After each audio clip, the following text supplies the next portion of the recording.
Welcome back to the DL Jones Show. I'm your host, DL Jones, and on this episode, I'm going to be talking about Loki, episode 4.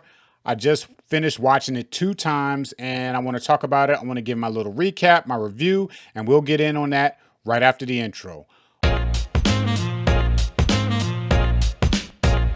Okay, so this episode starts off with a little bit of a flashback. It goes back in time. It shows Sylvie, or Lady Loki. She's a child, and it shows like when she was first taken by the Time Variance Authority. She was just chilling. Looks like she was in Asgard just chilling, and then the Time Variance people came and just snatched her up and took her away and brought her to the TVA. And there, she seemed like she don't really know what happened or anything, why she's there or anything like that. And they just pretty much capture her, which just lets us know that they've had her for a long time. What she told Loki in the last episode about how she has been running from the TVA all of her life, according to this flashback, it shows that it is completely true. In this flashback, you show that Ravonna, the woman that's like the court, like the judge person, which she's always kind of seemed kind of sketchy to me throughout the other episodes. But, she, in this flashback, it looks like she was just a hunter, like an agent that went out and grabbed people. And she wasn't like the boss like she is in how she is in current day.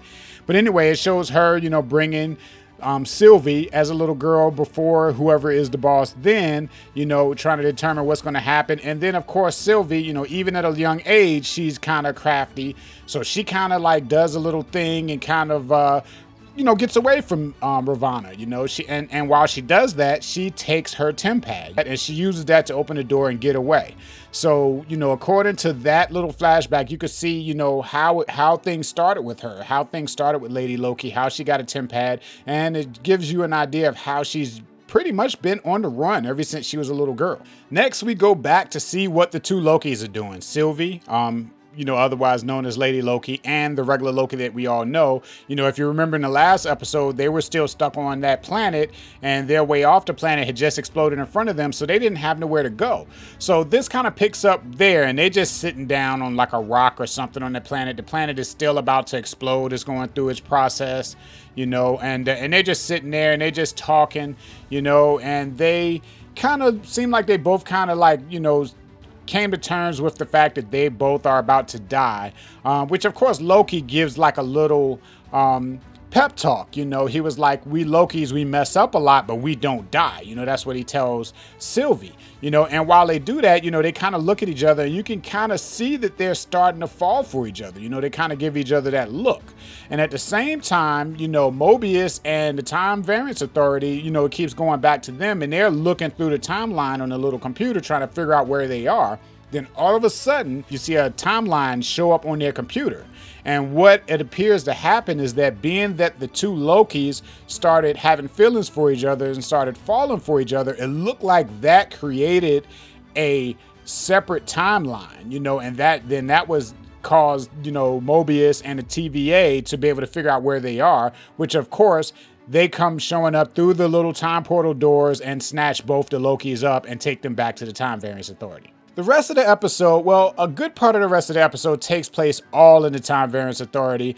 First, you have Mobius. He's having a conversation with Loki, trying to figure out what's going on. And of course, by this time, Mobius kind of feels like he's done with Loki. You can tell by the conversation. He feels like Loki has done nothing but, deceived him throughout this whole time. So he's kind of done with Loki. But one thing Loki tells him, Loki tells him that the timekeepers are lying to them and that they all are variants, and of course Mobius doesn't believe it, but it sticks with him. It starts to make him think about what's going on. He's already kind of been having questions about things, but Loki telling him that, kind of makes him think for a minute, but he kind of, ends the conversation, and then they move on to the next part, which shows him talking to Ravonna. He's in her office, and he's talking to her, and they're kind of like celebrating the, them capturing the 2 Lokis, and Ravonna's trying to kind of assuring him that, they solved their mission, the thing is over and everything. But, you can tell he still has what Loki told him in his head. He asked her about C20, the woman that was taken, a couple of episodes ago. He asked her about her, like, where is she at? He wants to talk to her. Well, she told Mobius that she kind of lost her mind, is that she's no longer with them. She's deceased, and she kind of lost her mind. But Mobius kind of thought it was kind of odd, because Mobius was like, I talked to her. She was shook up, but she was fine, But Ravonna kind of assured him, she was fine at first, but after a while, she kind of lost her mind. She was like Loki, the variant Loki, done a number on her, and it screwed her up and messed up her mind and all of this kind of stuff. And you could tell that Mobius was kind of going along with it, but he had some questions. He wasn't quite believing everything. So then we go back to Lady Loki. She's in her room, she's in a separate room being held, guards are watching her and everything. And then we have one of the Minutemen, I think the Minuteman name is B-15. This is the one that we've seen a lot, the black woman that was she's kind of been in a lot of the episodes. She's the one that in episode 2, when Lady Loki, took over her mind for a second and then she passed out. But what happened was when she took over her mind, she started regaining some of her memories from the previous life. And if you remember, Lady Loki said in the last episode that all of the time the agents are people, they are variants. She said that they are all variants. They were once people that lived in the time stream, but they were, taken and their memories were erased, and they are made to believe that the timekeepers created them all. But she said that's not true. They all had lives before they worked for the TVA. And when she took over B-15 in that scene at the warehouse a couple of episodes ago, B-15 started getting some of her memories back, so you could tell she got a look on her face. She's looking around. She's wondering what's going on. She remembers some things, So what she ended up doing is she ended up kind of going in the room after they was told not to deal with her, with Lady Loki. B-15 went in the room and told Lady Loki, you got to tell me something. I'm having visions. Is this real? What did you do to me? And Lady Loki was like, I didn't do anything to you. So she opened up a time portal and took Lady Loki back to the warehouse where they were when they captured her the first time, where they almost captured her the first time in episode 2. And she told her to show me what you showed me, because Lady Loki explained to her that, she can't create memories. All she can do is use what is already there. She was like, those memories are your own. So Lady Loki touched her and let her see her life before. And she realized, at that point, B-15 realized that what Lady Loki was saying was true, was that she had a life before all of this, and that she was kidnapped and her memories was erased and everything, and that now she's like, this isn't right and everything. And when she get those memories, and you can tell she knows what's going on, she looks at Lady Loki and asks her, so what do we do now? And that scene ends on that. Now, Mobius, he had a few more conversations with Loki, and Loki, he's doing his thing where he's making up stuff and trying to manipulate him and everything. But then Mobius kind of figured out what happened. He kind of, just during that conversation, he figured out that the two variant Lokis kind of fell for each other, and that's what caused the separate timeline. That's how they were able to catch them, So he was doing that, and then Loki told him a few more things about being a variant, about him being a variant, and everything is fake, and that he had a life before he was here, and the timekeepers didn't corrupt him and everything. But Mobius was still going against it, So, but he didn't completely let it go, because he went back and talked to Ravonna again. And during that conversation, he kind of distracted her and switched out his TemPad. He took her TemPad and left his there in her office, and then he left. So when he went back to a place where he was by himself, he looked through the TemPad and he did a search for C20. And that's when he saw that Ravonna was lying to him about what was going on with C20, that she didn't lose her mind, that she was fine and everything. And then that's when he realized that what Loki was saying is right. Something isn't going on here, and that Ravonna is lying to him. He knew that, so he goes and grabs Loki, and then they go and try to make a plan to get out of there. They try to figure out what they're going to do next. But before they could do anything, Ravonna shows up with a couple of other time agents, because she realized that he switched out the TemPad. So she shows up, and she confronts them. Now during that confrontation, she ended up, killing Mobius, or at least I think he's dead. I'm not sure. I kind of have a hard time believing that Mobius is dead. You know, the two main characters of this series is, for the most part, Mobius and Loki, and I kind of have a hard time believing that he's dead. But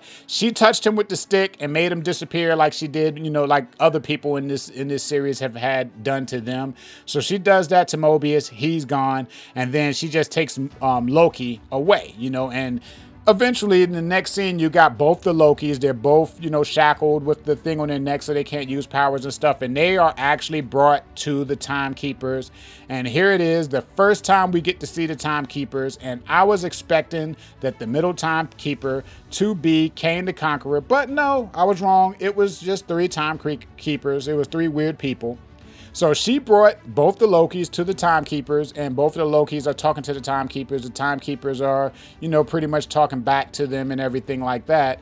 And right when I was trying to figure out what was going to happen, the door behind them opened, and here you see B13. She comes in, and she uses the little remote on her hand and releases them from the collar that was keeping them from using their power, or keeping them from, you know, being, you know, reset and all of that kind of stuff. And a big fight ensues.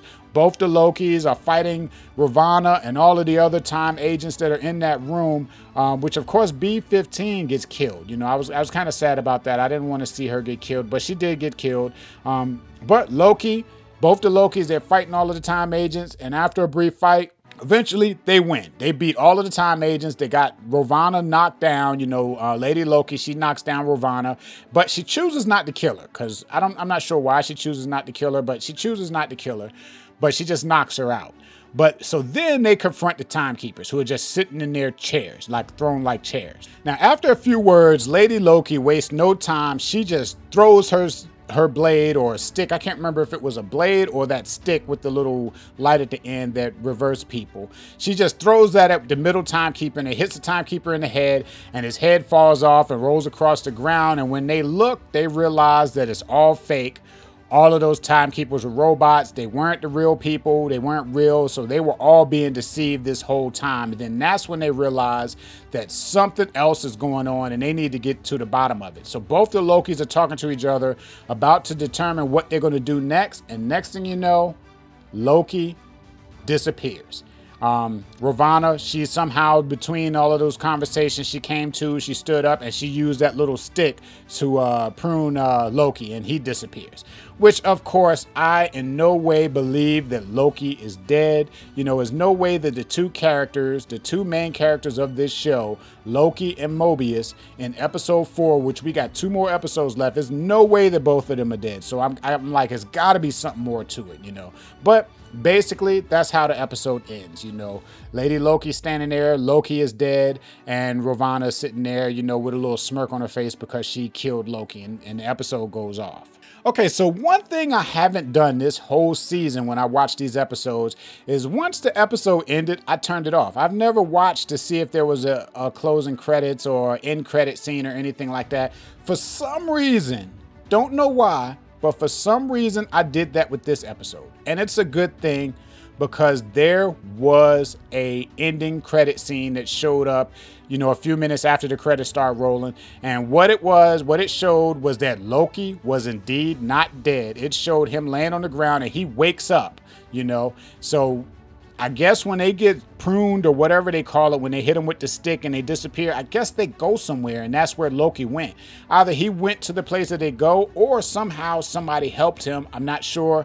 I'm guessing we'll figure that out in the next episode. But anyway, you see him, he opened his eyes, he's laying on the ground somewhere, he opened his eyes, and he hears a voice, and he looks up, and it looked like there are several different variant Lokis from different timelines. They all look different. There was a black Loki, there was one that looked like a kid, and there was several different ones sitting there. They're all looking at him, and they're like, you know, welcome, you know, and then that ends. But that was pretty interesting. So I'm guessing in the next 2 episodes, he's going to have several different Lokis from different time periods, time streams, or space streams, or whatever, helping him out going forward. But it's 2 more episodes left. I think it's 6 episodes total. This was episode 4, so there's 2 more episodes left. I'm curious to see what's going to happen. And yeah, so that was the end credit scene, and it ends right after that. So I'm still liking the show. I like this scene.